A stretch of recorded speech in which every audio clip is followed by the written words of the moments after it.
araka izany ny fiadanana dia tsy zavatra anganonganona, zavatra nofinofy, fa zavatra tsapa vécu, tonga dia tsapan'ny olona izay mandray azy, miseho amina endrika fiadanam-po ao anaty. Zay mahatonga azy hoe fiadanana anaty, izay azo refesina avy hatrany amina fifaliana tsy azo tononona sy be voninahitra, tsy azo hazavaina, tsy azo hazavaina amin'ny olona, tsy azon'ny olona, fa ianao izay mandray azy ihany. Mahatsapa azy, misy fifaliana anaty,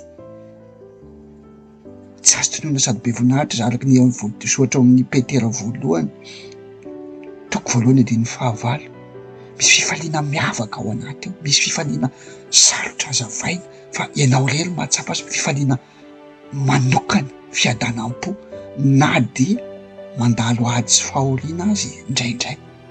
Izany hoe ny fiadanana tsy refesina hoe tsy misy ady eo ivelany, tsy misy fahoriana, fa mety mandalo ady, mety mandalo fahoriana, mety mandalo fisedrana, fa misy fifaliana ao anaty, misy fiadanam-po ilay olona, na dia mandalo an'izay aza.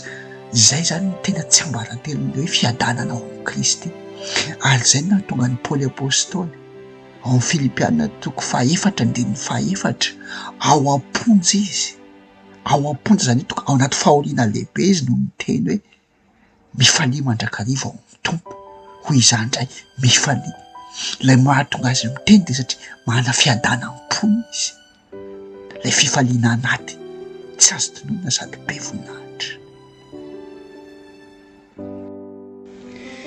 Ny fiadanana no lova sarobidy nomeny Kristy antsika, navelany ho antsika, araka ny teniny ao amin'ny filazantsarany Jaona toko 4:17 manao hoe fiadanana no avelako aminareo ary ny fiadanako no omeko anareo. Ilay fiadanan'i Kristy mihitsy no napetrany, io mihitsy ny lova napetrany, ary io fiadanan'i Kristy io dia niporofoiny. Izao ny zavatra nitranga tao anaty sambo, Kristy sy ny mpianatra nisy tafio-drivotra be, nitopatopa ny ranomasina, saika rendrika ny sambo, nitabataba, niantso ny mpianatra, niantso vonjy ny mpianatra, fa Kristy natory. Izay ilay fiadanana, matory ao anaty tafio-drivotra, misy fiadanam-po ao anaty ady mangotraka.